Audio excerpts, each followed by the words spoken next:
These life extension vlogs are pretty interesting. Oh, dude. Okay, whatever. Okay, so I'm about to post a live extension vlog. I think I already posted. No, I didn't. Okay, so I just want to do a quick one right now. My name is Bobby Ridge, and I want to talk about. I wanted to respond. Some people they'll ask me, Bobby, you talk about life extension a lot, and what do you? They'll ask me like, are you scared of death? Like that's how they'll say it, and so I wanted to respond to that question that I get from some people who aren't life extensionists yet, or people who are deathists. They'll ask me, what are you just scared of death, right? And so you can tell they're asking it in like a condescending way. They're, within the definition of scared in this question, they're insinuating, that the person's weak. It's almost a rhetorical question too. And it's really sad, this question, right? It's a reflexive response that a lot of people have, and it's probably because of, historical and contemporary sociological subconscious, bullshit. And I gotta be careful. I gotta make sure I don't cuss because the YouTube algorithms don't like cursing. And so, I get it. People haven't understood how important life extension is yet, blah, blah, blah. But, the question is really horrific when you actually think about it. And so let's discuss that a little bit. So am I scared of death? Yeah, I have a pretty good amount of death anxiety. But, I'm not scared like in any weak way. I try to make myself stronger every day in every way possible to make sure that I'm prepared for anyone or anything that tries to kill me. I try to death-proof everything around me. And I think that's a much healthier way to look at death and suffering compared to somebody who doesn't do that, really. I make sure my seatbelt's on always. I always look, left and right when I cross the street. But, obviously if you become, like, obsessive and you start to, like, you can't even, like, leave your room and you're not getting anything done, obviously that's not good.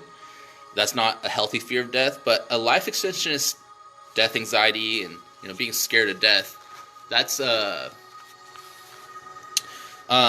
probably the healthiest. I should say that is the healthiest way of looking at death. Really, just really death proofing as much as possible around you, and it's actually really exciting when you start doing that. It's a lot of fun, relieves a lot of stress. And but no, I'm not scared of death the way people ask the question usually. And let me discuss a little bit why that's so horrible to even ask the question in the way that you're asking it. Because a lot of times they'll ask it like really confidently, and they'll try to get you in like a little trap of like trying to make it seem like you're scared in a negative connotating way. So it's actually the opposite. It actually makes me stronger to have this healthy fear of death, and to have a healthy fear of death for other people too, and to want a death proof for everyone else. Hold on one second. For example, so how does it make me stronger, right? Well, I think a simple question can kind of answer that. Who do you think is more likely to fight harder for their lives? Like, if I had to go one-on-one with you, right, to the death, right? Maybe I'm at war with you or something. I'm in some other country at war with you, or you're in my country at war with me. And who's more likely to fight harder for their life? Somebody who supports death, or somebody who doesn't care much about life extension, or somebody who's a life extensionist? Who's going to fight harder? Huh? It's kind of obvious, right? That question.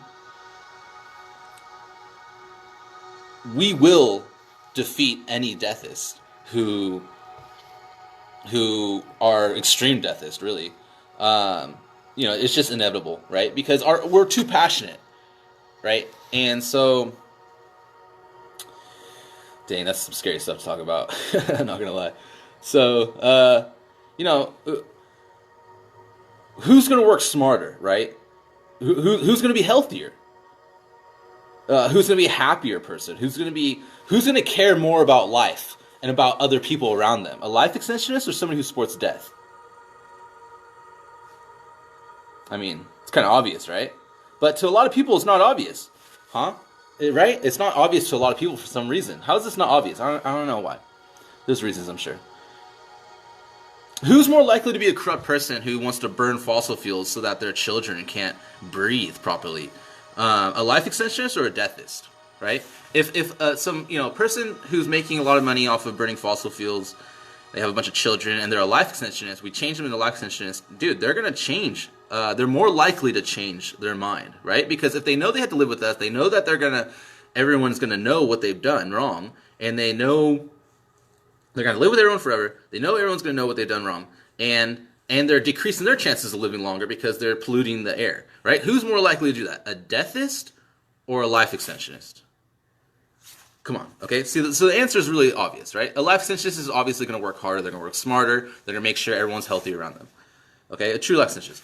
James Stroll, I had an interview with James Stroll, and he said it really well. He said, appreciating and celebrating these old world things. Oh yeah, block. He said it's a higher level of intelligence, really, being a life extensionist, and that really resonated with me because it's just so true. When you're a life extensionist, you're thinking on a life or death scenario now on every day instead of thinking like, oh look, I have decades to live. I have all the time in the world. And, I don't really need to care too much about death. Yeah, I can wait until I'm 80, I can wait until I'm 90, I can wait until I'm 100, and not really care at that time. But with a life extensionist, you're thinking life and death every day now. So now, when you make moves, every step you take now is going to be a much bigger step. Because it has to be a bigger step. Because if you really do want to defeat death, if you really do want to extend lifespan, you're going to have to do some big things. You just have to, right? You can't fake it, or else it's not going to work, right? Because it's too complex of a problem, right? It's going to require things that are legit people to work on legit technologies. So I personally want to death-proof everything, right? And so, but death anxiety is real, and it's not cool. The last thing I want to say is, when you ask this question to life extensionists and other people in a condescending way, what are you really saying? Imagine telling some child who has a brain tumor if they're scared of death, or some guy my age who just had an aneurysm or a stroke, and now his brain barely functions. Like, what are you, scared of death? You see them, they're kind of worried that another stroke might happen. You're like, hey, what are you scared? Imagine saying that to somebody, huh? Right? To your grandma who's on her or your grandpa on their deathbed. You say like, what are you, scared of death? You see them decaying, right? It's really evil.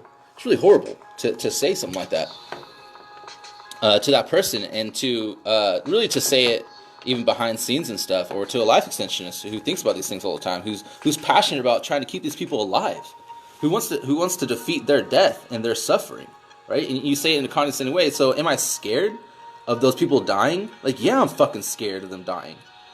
It's fucking horrible.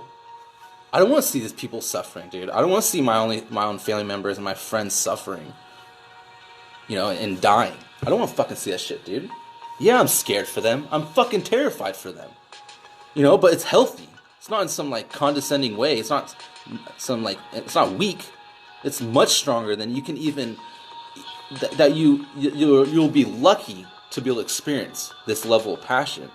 And I hope you do get to experience this level of passion. But yeah, Life Extension Vlog's over. I look forward to living with you forever.